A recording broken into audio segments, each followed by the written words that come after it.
The final resting place of ancient Egyptian Queen Nefertiti could finally have been discovered thanks to advances in modern technology. 한 세기 이상에 걸쳐 네페르티티 여왕은 고대 역사에서 가장 중요한 여성 인물 중 하나로 평가되어 왔습니다. Nefertiti is the most important queen in Egypt. 그녀의 얼굴은 어디에서나 발견되나 그녀의 신체는 어디에도 존재하지 않는다. 과학자들이 이 모순을 해명하기 위해 DNA를 연구 대상으로 삼았을 때 그 결과는 역사학자들이 예상했던 바를 입증하지 못하였으며 오히려 그들의 기대를 저버렸다. 밝혀진 것은 왕조의 연속성이나 권력 승계에 관한 서사가 아니라 생물학적 진실이었으며 이는 전문가들로 하여금 자신들이 알고 있다고 믿었던 모든 지식을 제고하게 만들었다.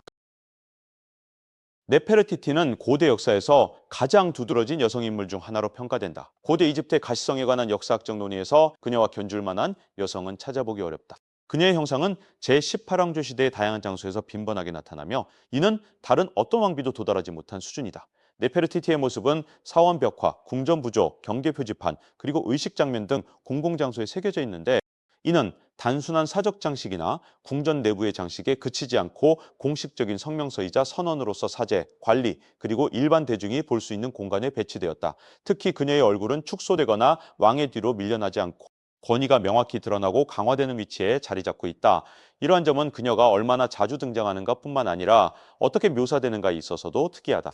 일반적으로 다른 왕비들은 남편 뒤에 서서 더 작은 규모로 주변에 배치되는 반면 네페르티티는 아케나텐 왕과 함께 동일한 크기로 표현되며 여러 장면에서 전통적으로 파라오에게만 허용되던 행위를 수행한다. 예를 들어 적을 제압하거나 신들에게 직접 제물을 바치는 모습, 그리고 아테네 태양 원반 아래 홀로 서 있는 모습 등이 그것이다. 고대 이집트 예술에서 크기와 위치는 신중하게 통제된 선택으로 권력의 주체를 나타내는 중요한 신호였다. 네페르티티의 존재감은 공식의식을 넘어 확장되었으며 그녀는 아마르나 시대와 밀접하게 연관되어 있다.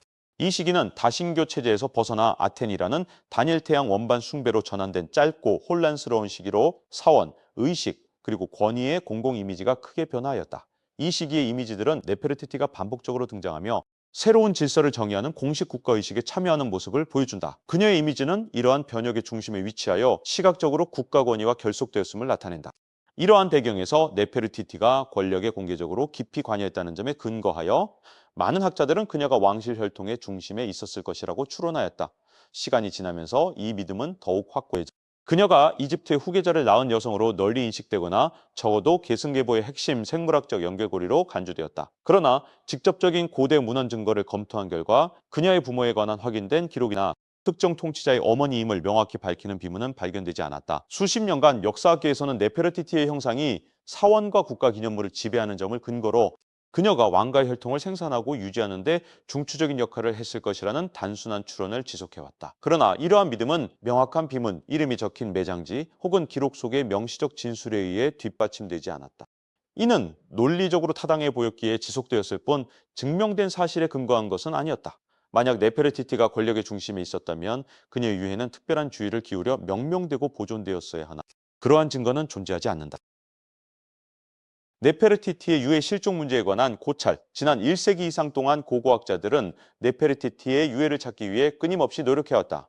논리적으로 그녀의 유해가 존재해야 할 장소에서는 왕실 무덤들이 개방되었고 매장 통로들이 지도에 기록되었으며 미라들은 이송되었다. 혼란기 또한 은닉되거나 매장된 유물들은 반복적으로 목록화되고 연구되었음에도 불구하고 네페르티티의 유해가 어디에 있는지에 대한 질문은 여전히 답을 찾지 못한 채 반복되고 있다. 이러한 상황은 단순한 우연이나 불완전한 탐색의 결과가 아니다. 19세기 후반부터 이집트 왕실 매장지는 왕과 왕비, 왕실 자녀들, 부왕비들, 그리고 동시대의 먼 친척들에 이르기까지 광범위하게 발굴되었으며 많은 경우 이름을 통해 신원이 확인되었다.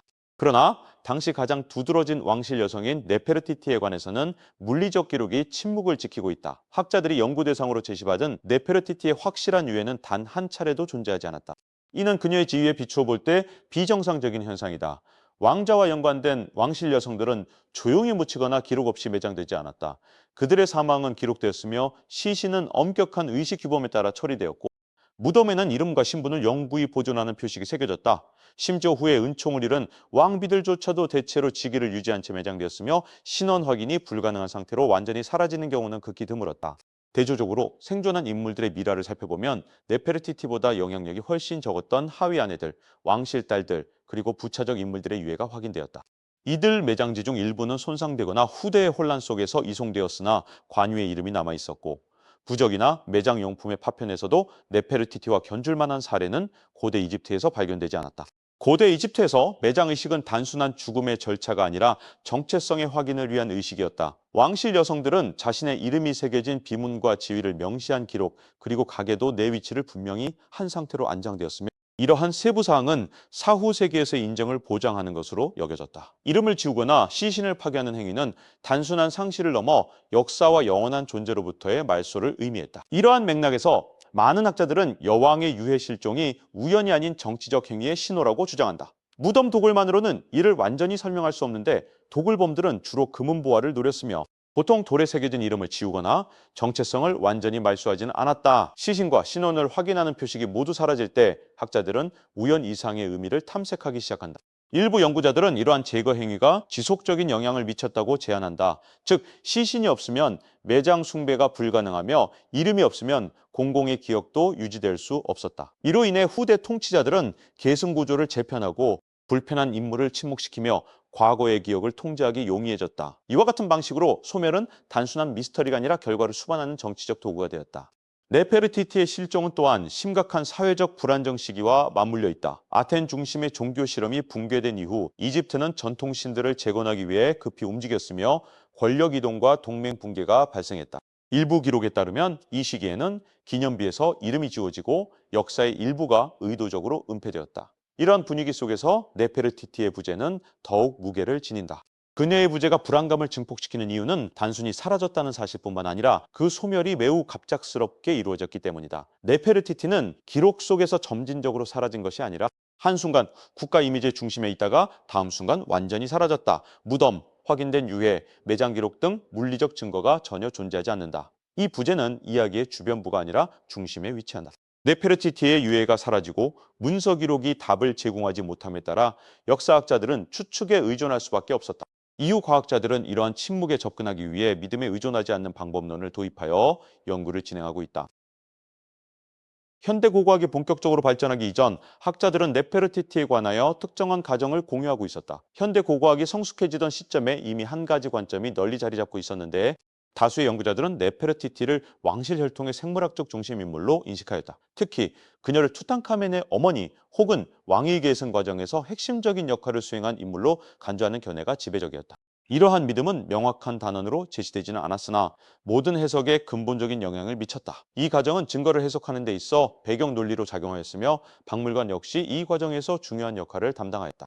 전시 설명문은 종종 네페르티티의 모계적 중요성을 암시하는 방식으로 그녀를 묘사하였고 직접적인 언급 없이도 그녀의 초상은 왕위 계승과 관련된 논의 옆에 배치되어 관람객이 스스로 결론을 도출하도록 유도하였다. 이와 유사한 패턴은 다큐멘터리에서도 반복되었는데 해설자가 다음 파라오의 출생을 언급할 때면 네페르티티의 얼굴이 화면을 가득 채우는 방식으로 연결되었다. 이러한 연관성은 기록을 통해 명확히 입증되기보다는 반복적인 암시를 통해 형성되었다. 특히 이 과정이 강력하게 유지된 이유는 누락된 정보에 대한 처리 방식이 있었다. 많은 연구자들은 결여된 정보를 해결해야 할 문제로 보지 않고 이를 중립적이거나 심지어 의미 있는 현상으로 간주하였다. 일부 해석에서는 직접적인 진술의 부재를 기록의 소실이나 의례적 관습의 결과로 설명하며 증거에 대한 의문 제기는 조용히 배제되었다. 이러한 현상이 단순한 부주의가 아님을 이해하는 것이 중요하다. 당시 학자들은 이용 가능한 도구와 자료를 바탕으로 연구를 수행하였으며 텍스트, 이미지, 표현 양식의 패턴에 의존할 수밖에 없었다. 이 모든 자료는 해석을 필요로 하였으나 그 어느 것도 생물학적 관계를 단독으로 확정할 수는 없었다. 이러한 한계가 당시 연구 환경을 규정하였다. 결과적으로 네페르티티의 역할에 관한 견해는 그럴듯하고 설득력 있으나 검증되지 않은 상태로 유지되었으며 직접적인 도전 도구가 부재한 한 해당 체계는 유효하게 작동하였다. 그러나 이러한 전제가 변화하기 시작하자 전체적인 해석 틀이 드러나게 되었다. 21세기 초 네페르티티를 중심으로 한 DNA 연구가 본격적으로 진행되면서 이집트 당국은 제18왕조 왕실 미라를 대상으로 한 1년의 DNA 분석 프로젝트를 승인하였다. 이 연구는 단순한 상징적 의미를 지닌 것이 아니라 역사적으로 해결되지 않은 가족 관계에 관한 직접적인 질문에 답하기 위해 설계된 것이었다. 연구진은 신원이 비교적 확실한 미라들부터 분석을 시작하였으며 그중에는 거의 온전한 상태로 발견된 젊은 왕 투탕카멘과 아마르나 시대의 종교적 변혁과 관련된 통치자 아케나텐이 포함되었다. 또한 숨겨진 저장고에서 발견된 고대 왕과 왕비들의 미라도 연구 대상에 포함되었다. 뼈 조직에서 유전 물질을 추출하고 유전적 표지자를 비교함으로써 연구진은 문헌 기록이 제공하지 못했던 높은 신뢰도의 부모, 형제자매, 자녀 관계를 식별할 수 있었다. 연구 결과가 축적되면서 명확한 가족 구조가 점차 드러났는데 투탕카멘은 아케나텐의 생물학적 아들로 확인되었으며 아케나텐 역시 이전 왕실 세대와 연결되었다. 한때 미확인되거나 논쟁의 대상이었던 다른 미라들도 동일한 유전적 네트워크 내에 위치하였다. 이로써 이전에는 예측에 불과했던 관계들이 생물학적 계보로 구체화되었다. 이 연구가 기존 학문과 구별되는 점은 칭호. 비문, 지위 등 전통적 요소들을 배제하고 정치적 혹은 신념적 영향에서 자유로운 DNA의 유전 패턴에만 의존했다는 것이다. 어머니는 자신의 유전적 표지를 자녀에게 전달하거나 전달하지 않을 수 있으나 해석의 여지는 없었다. 이러한 분석 체계는 네페르티티가 왕실 혈통의 생물학적 중심에 위치한다면 데이터 내에서 자연스럽게 드러나야 한다는 기대를 전제로 하였다. 모계 DNA는 어머니의 육체가 존재하지 않더라도 자녀와 후손을 통해 전승되기 때문이다.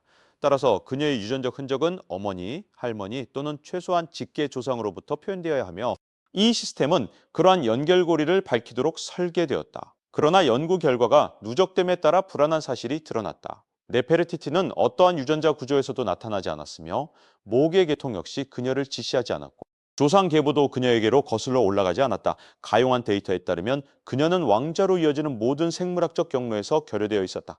초기에는 일부 연구자들이 추가 검사를 통해 이 결과가 변경될 것이라 기대하였으며 누락된 샘플이나 미확인 미라가 문제를 해결할 수 있을 것으로 보았다. 그러나 이러한 기대는 유전적 데이터가 불완전하다는 가정에 근거한 것이었다. 이 상황에서 주목할 점은 네페르티티가 나타나지 않았다는 사실뿐만 아니라 다른 인물들이 명확히 나타났다는 점이다. DNA 분석은 빈 차트를 생성하지 않고 오히려 복잡한 계보도를 만들어냈다. 부모가 확인되었고 형제 자매가 일치하였으며 가족의 전체 분파가 재구성되었다. 점차 선명해지는 가족 구조 속에서 네페르티티의 부재는 더욱 두드러졌다. 이 시점에 이르러 그녀가 단순히 기록에서 누락되었다는 설명은 설득력을 잃었다. 왕위 계승에 핵심적 역할을 한 것으로 추정되는 여성이 유전적 구조에서 사라지는 것은 불가능에 가까웠다.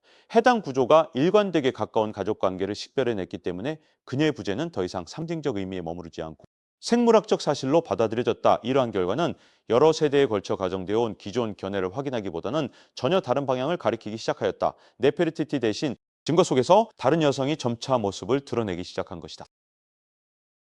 왕실가계도의 유전자 지도가 완성됨에 따라 한 여성 미라가 주목받기 시작하였다. 해당 여성은 역사적으로 유명한 인물로 알려져 있지 않았으며 연구자들은 그녀를 젊은 여인이라 명명하였다. 이 여성은 왕실 무덤의 부속실에서 발견되었으나 심각한 손상으로 인해 오랜 기간 학계에서 논쟁의 대상이 되어왔다. 수십 년간 그녀는 역사적 위치를 명확히 규명하지 못한 미스터리로 남아있었다. 그러나 DNA 분석이 이러한 상황을 변화시켰다. 과학자들이 그녀의 유전자 표지자를 투탕카멘의 것과 비교한 결과 젊은 여인이 그의 생물학적 어머니임이 명확히 확인되었다. 이는 단순한 부분적 일치가 아니라 연구팀 보고서에 따르면 유전적 패턴이 명확하고 반복 가능하게 일치하는 것으로 나타났다. 이 결론은 칭호, 부장품 혹은 추측에 의존한 것이 아니라 오직 공유된 DNA 분석을 통해 도출된 것이다. 분석이 진행될수록 충격은 더욱 심화되었다. 젊은 여인은 외국 공주나 결혼을 통해 지위를 획득한 부왕비가 아니었으며 유전자 검사는 그녀가 통치가문 내부에 가까운 혈연임을 입증하였다. 특히 그녀의 DNA를 아코니틴과 비교한 결과 그녀가 그의 친누이임이 밝혀졌다. 이는 투탕카멘이 남매 간의 결합에서 태어난 가장 근친한 혈연 간의 근친상 간의 산물임을 의미한다.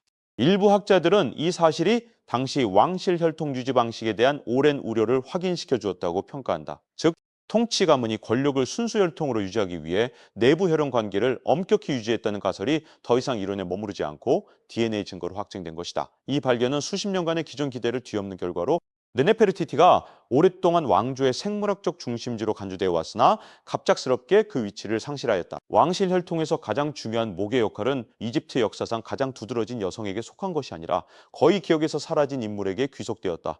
더욱이 이 젊은 여인은 어떠한 유물도 남기지 않았다. 그녀의 얼굴을 새긴 조각상이나 기념비적 부조, 공식적인 칭호도 존재하지 않으며 이름 또한 기록에 남아있지 않다. 그녀는 왕실 벽화나 의식에서 주도적인 역할을 하지 않았고 이념 형성에도 관여하지 않았다. 그러나 생물학적으로는 그 누구보다도 중요한 인물이었다. 이와 대조적으로 네페르티티는 사원과 국가적 이미지의 중심을 이루었으며 권력의 시각적 상징을 정의하였다. 반면 젊은 여인은 권력의 계승을 규정하였다. 한 인물은 공개된 역사 서사를 지배하였고 다른 인물은 혈통의 연속성을 담당하였다. DNA 분석 이전까지 역사는 주로 가시적인 인물을 선호하였으며 일부 해석에 따르면 이것이 젊은 여인이 역사에서 소외된 이유를 설명할 수 있다. 그녀의 죽음과 관련하여 시신은 폭력적이고 급작스러운 매장 흔적을 보이며 정체성 또한 박탈당한 상태였다. 만약 그녀가 왕가에 관한 위험한 진실을 상징하였다면 침묵은 전략적으로 유용했을 것이다. 이 시점에서의 함의는 명백하다. 18왕조 후반기의 혈통은 네페르티티 없이도 추적 가능해졌으며 투탕카멘으로 이어지는 모든 생물학적 연결고리가 확인되었으나 네페르티티의 이름은 그 목록에 포함되지 않았다. 따라서 네페르티티는 단순히 우연히 사라진 것이 아니라 의도적인 배제에 의해 역사에서 사라진 것으로 해석된다. 네페르티티에 관한 DNA 분석 결과에 따르면 왕실 가계도의 유전적 규명이 완료된 이후 그녀가 차지하는 생물학적 역할은 더 이상 존재하지 않는 것으로 나타났다. 구체적으로 네페르티티는 왕의 어머니일 수 없었으며 해당 역할은 이미 다른 인물에 의해 채워져 있었다. 또한 그녀가 할머니일 가능성도 배제되었는데 이는 목의 혈통이 다른 여성을 통해 추적되었기 때문이다. 주변 인물들의 관계가 이미 명확히 매핑되어 있었기에 한 세대를 건너뛴 영향력의 존재 또한 확인되지 않았다. 여러 연구팀의 보고에 따르면 왕자로 이어지는 모든 직접적인 생물학적 경로가 확인되었으며 이 시점에서 네페르티티의 부재는 단순한 공백이 아니라 명확한 증거로 해석되었다. 누락된 데이터는 종종 손실, 손상 혹은 시간의 경과로 설명될 수 있으나 가족 계본에 인접한 모든 위치가 점유된 상황에서 특정 인물이 등장하지 않는 것은 우연한 누락이 아니라 그 구조 내에 속하지 않음을 의미한다. 수십 년간 학계에서는 네페르티티가 자연스럽게 가계도 내에 나타날 것이라는 기대가 존재했다. DNA 분석이 시작되면서 그녀의 두드러진 역사적 위상은 이러한 기대를 합리적으로 뒷받침하는 듯 보였다. 그녀가 역사 기록에서 중심적 위치를 차지했기 때문에 생물학적으로도 핵심적 존재일 것이라는 가정이 지배적이었다. 그러나 그녀가 가계도 내에 나타나지 않았을 때 학자들은 감정적 반응보다는 분석적 접근을 취했다. 이는 가계도 구조 자체가 그녀를 배제하고 있음을 시사한다. 결과적으로 DNA 분석은 네페르티티가 후계자의 생물학적 어머니가 아니었으며 또한 왕조의 유전적 붕괴를 초래한 밀접한 혈연 네트워크의 이론도 아니었음을 명확히 밝혔다. 이 결론은 해석이나 가능성에 의존하지 않고 배제 논리에서 직접 도출된 것이다. 유전적 체계는 그녀를 위한 자리를 남기지 않았다. 이러한 발견은 즉각적인 학문적 파장을 일으켰다. 고대 이집트에서 가장 친숙한 서사 중 하나인 강력한 왕실 부부가 다음 통치자를 낳는다는 관념이 검증을 거치면서 무너져 내렸다. 네페르티티의 계승 과정에서의 역할은 너무 오랫동안 당연시되어 왔기에 기초적 사실로 여겨졌으나 DNA 분석은 그 기반을 근본적으로 제거하였다. 남은 것은 깊은 불안감이었다. 이집트 역사상 가장 상징적인 여성인 네페르티티가 왕조 내에서 생물학적으로 주변부에 위치했음이 드러난 것이다. 그녀는 역사적 이미지와 의식, 이념의 중심에 서 있었으나 상속의 중심에는 위치하지 않았다. 권력과 혈통은 서로 다른 경로를 따랐으며 이는 역사가들로 하여금 네페르티티 생애 동안 권위가 실제로 어떻게 기능했는지를 재고하게 만들었다. 만약 네페르티티가 왕조의 생물학적 중심이 아니었다면 혈통만으로는 그녀의 영향력을 설명할 수 없다. 그녀의 권력은 유전자보다 지위, 접근성, 그리고 상징적 통제에서 비롯되었을 가능성이 크다. 따라서 그녀가 권력의 생물학적 중심이 아니었다면 그녀의 진정한 정체성은 무엇이었는지에 대한 탐구가 핵심적인 문제로 부상한다. DNA 분석 이후 네페르티티가 실제로 상징하는 바에 대한 재평가가 이루어졌다. DNA 연구 결과 네페르티티는 왕조의 생물학적 핵심에서 배제되었으며 이에 따라 그녀의 역할에 대한 새로운 해석이 요구되었다. 그녀는 혈통을 계승한 어머니가 아니라 다른 차원의 존재로 인식된다. 현재의 증거들은 네페르티티를 단순한 왕조적 존재가 아닌 정치적, 이념적 권력의 상징으로 지목한다. 그녀의 권력은 혈통을 통해 전승된 것이 아니라 가시성과 의미에 대한 접근 및 통제를 통해 발휘되었다. 일부 학자들은 네페르티티의 이미지가 왕실 혈통이 취약했던 시기에 안정화 장치로 기능했다고 주장한다. 당시 왕조는 쇠퇴하고 있었으며 건강 문제와 계승 불확실성이 만연하였다. 이러한 상황에서 강력한 공적 인물은 생물학적 한계를 넘어서는 권력을 투사할 수 있었고 네페르티티는 그 공백을 메우는 역할을 수행하였다. 그녀가 예술과 의식 속에서 공격적으로 부각된 이유는 바로 이러한 맥락에서 이해될 수 있다. 반복적인 등장과 행위는 확신을 창출하며 권위 강화의 필요성에 부응하였다. 네페르티티의 이미지는 생물학적 현실을 반영하기보다는 이를 보정하는 기능을 하였으며 가시성은 혈통 내부의 취약성을 대체하였다. DNA 분석은 아름다움에 대한 전통적 해석에도 변화를 가져왔다. 수세기 동안 네페르티티의 얼굴은 조화, 건강, 연속성의 상징으로 간주되었으나 유전적 증거는 이러한 가정을 뒤엎는다. 아름다움은 더 이상 생물학적 성공의 지표가 아니라 정치적 설계의 신호로 해석된다. 자연스러워 보이는 외형이 인위적으로 구축된 것임이 드러나면서 고대 이집트 권력에 대한 이해에도 근본적인 변화가 요구된다. 권위는 단순히 상속되는 것이 아니라 관리되고 연출되었으며 이미지는 혈통과 동등한 무게를 지닐 수 있었다. 의식은 권력의 불안정성을 은폐하는 역할을 하였다. 네페르티티의 역할은 권력이 얼마나 신중하게 연출되었는지를 보여준다. 계승이 위태로웠던 시기에 그녀의 육체적 존재는 오히려 더욱 중요해졌으며, 이는 그녀의 이미지가 엄격히 통제되고 그녀의 이야기가 선택적으로 보존되었음을 시사한다. 일부 해석에 따르면 육체적 존재는 사라졌으나 이미지는 유지됨으로써 체제는 필요한 요소를 보존하고 불필요한 부분을 제거할 수 있었다. 결론적으로 DNA 분석은 네페르티티의 위상을 축소시키지 않고 오히려 그녀에게 의존했던 정치적 사회적 구조를 드러냈다. 그녀는 혈통의 근원이 아니라 혈통 실패에 대한 해결책으로 기능하였다. 이와 같은 연구는 고대 권력 구조와 그 상징성에 대한 이해를 심화시키는 데 기여한다.